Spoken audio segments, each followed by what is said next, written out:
ቆይ ግን ዛሬ ዴቭ ምን ሆኖ ነው ያልወጣው? ወይ እኔ ልሂድ በቃ። ግን ደግሞ እኔ ብሄድ ነበር።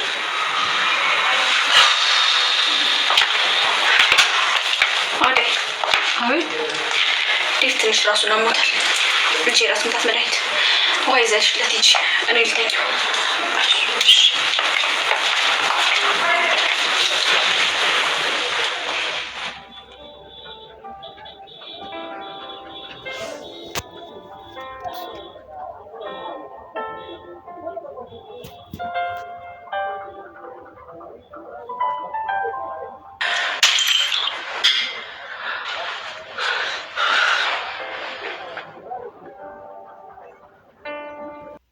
ለሊ ወደ ቤቷ ተመልሳለች። ማለትም እንግዲህ ታግታ የነበረችው ለሊ ወደ ቤቷ ተመልሳለች እና እንዲሁም ተጨንቀው የነበሩት ጓደኞቿ ወደ ዘመዶቿ እጅግ በጣም ደስ ብሏቸዋል። ሰላም ሰላም! ውድና የተከበራችሁ የኢትዮ ቤተሰቦቼ እንዴት ናችሁ? እኔ እግዚአብሔር ይመስገን በጣም ደህና ነኝ። ዛሬ እንግዲህ ሰራተኛ አደይ ድራማን ክፍል 112 ይዤላችሁ መጥቻለሁ። እስከ ቪዲዮ ፍጻሜ አብራችን ቆዩ። ለዚህ ዩቲዩብ ቻናል አዲስ ከሆናችሁ ላይክ፣ ሼር፣ ሰብስክራይብ በማድረግ ቤተሰብ ሁኑ። እንዲሁም ሀሳብ አስተያየት ካላችሁ ኮሜንት ላይ አሳውቁኝ።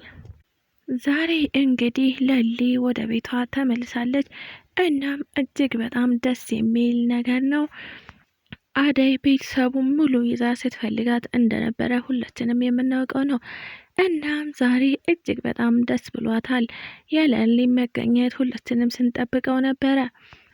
ባቡሬም እንግዲህ በስከ መጨረሻ ታሪክ ሰርቷል። ማለትም ለሊን አግቷት የነበረው ባቡሬ እንደነበረ ሁላችንም እናውቃለን። ዛሬ እንግዲህ እሱም ሩህሩህ ልብ ኖሮት ለሊን ከአገተበት ለቋታል። እናም እንግዲህ ለለሊ ምን ያክል ፍቅር እንዳላቸው ሁሉም አሳይተውናል። ዴቭ፣ ኪንጎ፣ ዳይመንድ፣ አደይ፣ ቅምጥል እንዲሁም አሹ፣ ሮማንም ሁሉም ለሊን አጥብቀው ሲፈልጓት ነበረ። እንዲሁም በጭንቀት ላይ ይገኙ ነበረ። እንግዲህ ባቡሬንና ቤዛንም ሲከታተሏቸው እንደነበረ እናውቃለን። እናም ባቡሬ እንደሚከታተሉት ካወቀ በኋላ በስከ መጨረሻ ለሊን ሊደብቃት ቢሞክርም ነገር ግን ልቡ አልቻለም። እናም ለሊን ወደ ቤቷ በነፃ አሰናብቷታል።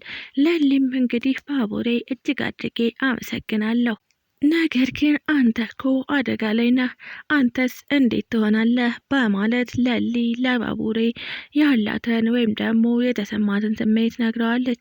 ባቡሬም እንግዲህ ለልዬ ችግር የለውም አንቺ ሂጂ፣ ለእኔ ደግሞ እግዚአብሔር አለኝ በማለት መልሶላታል። ለሊም ያው ለሷ ያሳያትን ርህራሄ ለሱም ለማሳየት እየሞከረች ነው። እናም ባቡሬ ለእኔ አትጨነቂ ለልዬ ችግር የለውም አለ። ብቻ አንቺ ሀሳብሽ ሙሉ ይሳካልሽ፣ እናም ደስተኛ ሁኚ አይነት ነገር ይመስላል። እንግዲህ ያው ባቡሬ ትንሽም ቢሆን ለለሊ ስሜት ያለው ይመስላል። ለሊም እንግዲህ ከብዙ ስቃይና ከብዙ ፈተናዎች በኋላ የመጨረሻዋ ስኬት እንደሆነ ተስፋ እናደርጋለን። ማለትም እንግዲህ እጅግ በጣም ተሰቃይታለች። በጣም የምታሳዝንና ምስኪን ልጅ ናት። ያ ሁላችንም እንደምናውቀው ጓደኛዋ ማለትም ፍቅረኛዋ ኤላ ትቷት እንደሄደ እናውቃለን። እናም በዛ እጅግ በጣም አዝና እንደነበረ የምናውቀው ነው። አሁን ላይ ካጠገቧ ማንም የለም። ጓደኛም ቤተሰብም ዘመድም ምንም የለኝም ብላ ነው የምታስበው። ነገር ግን እጅግ የምትወዳትና የምታዝንላት ምርጥዬ ጓደኛዋ፣ ከጓደኛም በላይ እህቷ፣ ከእህትም በላይ ሁሉ ነገሯ የሆነች አደይ አለቻት። በዚህም ግን አትደራደርም። ሁሌ ትላለች አደይ ሁሉ ነገሬ ናት፣ አማካሪ፣ ሚስጥረኛ፣ ሁሉ ነገሬ ናት ትላለች። ፈጣሪ እንዲህ አይነት ጓደኛ መርቆ ሲሰጥ እጅግ በጣም ደስ የሚል ነው። አደይም እንግዲህ የምር ጓደኛ ናት።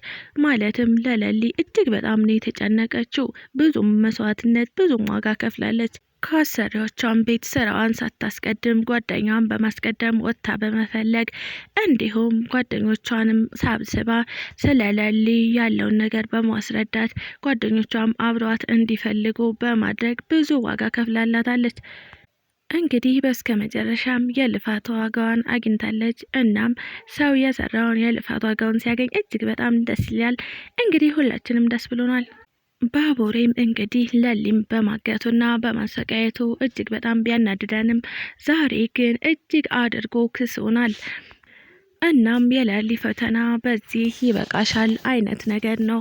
አሳዝነዋለች። ለሊ እጅግ በጣም የምታሳዝንና ምስኪን ልጅ ናት። ባቡሬም እንግዲህ አዝኖላት ከለቀቃት በኋላ እሱም ብዙ ሰዎች እንደሚከታተሉት እና የለሊ አክስት እንደምታስገድለው እየተጠራጠረ ነው። ነገር ግን ለሊም እንደዛ አድርጉኝ ብላ ወደኋላ አላለችም። አሁንም ለባቡሬ ማዘኗን ቀጥላለች። እናም አክስቷ የሆነ ነገር እንዳታረገው የጠበቀችው ነው። አክስቷንም እንግዲህ በድል አሸንፋታለች። ያው ለሊ እጅግ በጣም ስትጨነቅ የነበረው ለፍርድ ቤት ቀጠሮ ነበረ። እናም የፍርድ ቤቱ ቀጠሮ ተሳክቶላት በጣም ደስተኛ ሆናለች። ያው እንግዲህ ፈጣሪ ሳይደግስ አይጣላም አይደል የሚባለው። ከዚህ በፊት በኤላ ጉዳይ እጅግ በጣም አዝናና ተበሳጭታ እንደነበረ የምናውቀው ነው። ዛሬም እንግዲህ በፍርድ ቤቱ ጉዳይ ተሸንፋ ቢሆን ኖሮ ለልዬ ሰው አትሆንም ነበረ። እናም ፈጣሪ ይሄንን ጉዳቷን አይቶ ዛሬ እንግዲህ መካሻ አድርጎላታል።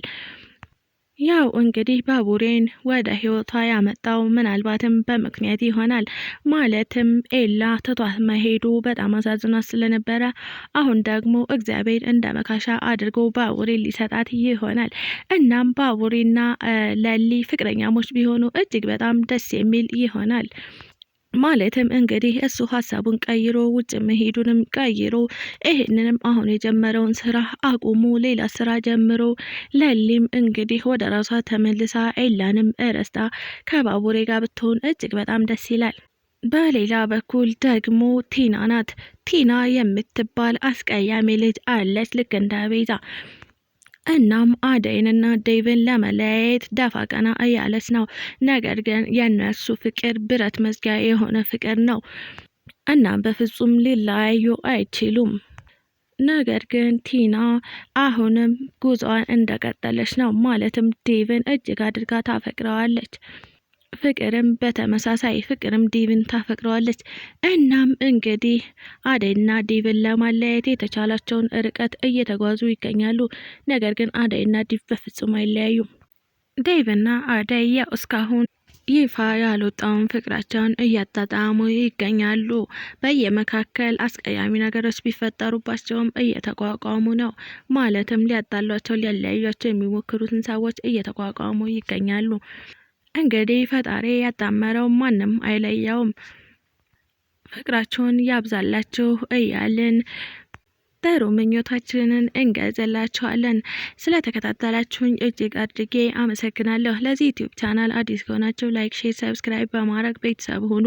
እንዲሁም ሀሳብ አስተያየት ካላችሁ ኮሜንት ላይ አስቀምጡልኝ። ኢትዮጵያ ለዘላለም ትኑር እያልኩ ሰናበታችኋለሁ።